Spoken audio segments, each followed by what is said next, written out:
She covered the mirror in her room one evening.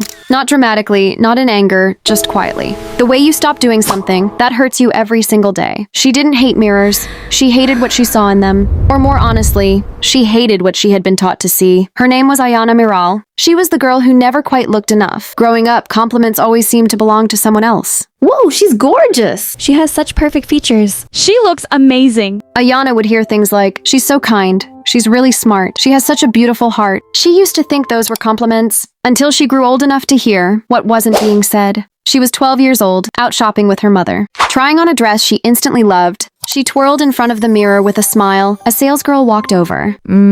Maybe this isn't the best choice. She gently took the dress. You should try something that suits your features a little better. Her mother opened her mouth to respond, but the salesgirl had already moved on. Ayana stood there, looking at herself in the mirror, wondering what was wrong with the way she looked. She didn't cry. She was only 12, but that day, she began believing that some things were made for other people, not for her. By 15, she knew every beauty trick that promised to make someone look better, not because anyone forced her, but because she had quietly absorbed the message the world repeated every day, that you always needed fixing. She started avoiding certain clothes, certain lighting, certain photos. One evening, her younger sister ran in excitedly. Ayana, API, look at this filter. It makes everyone look so pretty. She held up the phone. Ayana looked at the screen. A version of herself different, more polished, closer to what social media called beautiful. Her sister was smiling, waiting for her reaction. Ayana smiled back. She handed the phone back. Her younger sister gone. Ayana closed the door of her room. That night, her mother came in quietly, sat beside her. Didn't say anything for a moment,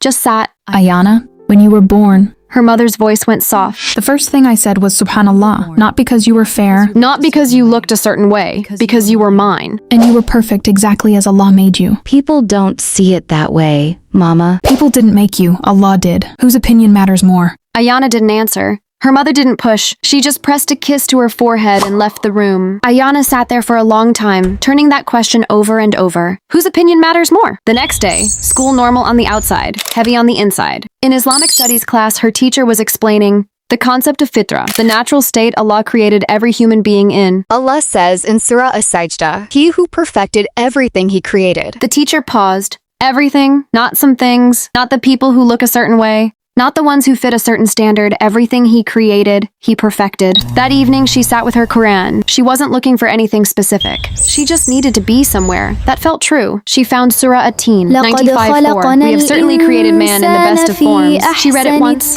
closed her eyes, read it again from memory. The best of forms, not the lightest form. Not the most conventionally beautiful form, the best, Allah's best. For the first time, she didn't argue with it. She just sat with it, let it settle somewhere deep. That night, 2 a.m., she got up quietly, went to her mirror, stood in front of it, reached for the cloth covering it, paused. Her hands trembled slightly. She pulled it away. She just looked at herself, really looked, for the first time in years. And she didn't look away. It didn't change overnight. The comments didn't stop. The world didn't suddenly see her differently, but something had shifted inside her. Now when someone said something, she had an answer. Not out loud, just inside. Allah made this, who are you? This is not a story about becoming confident overnight.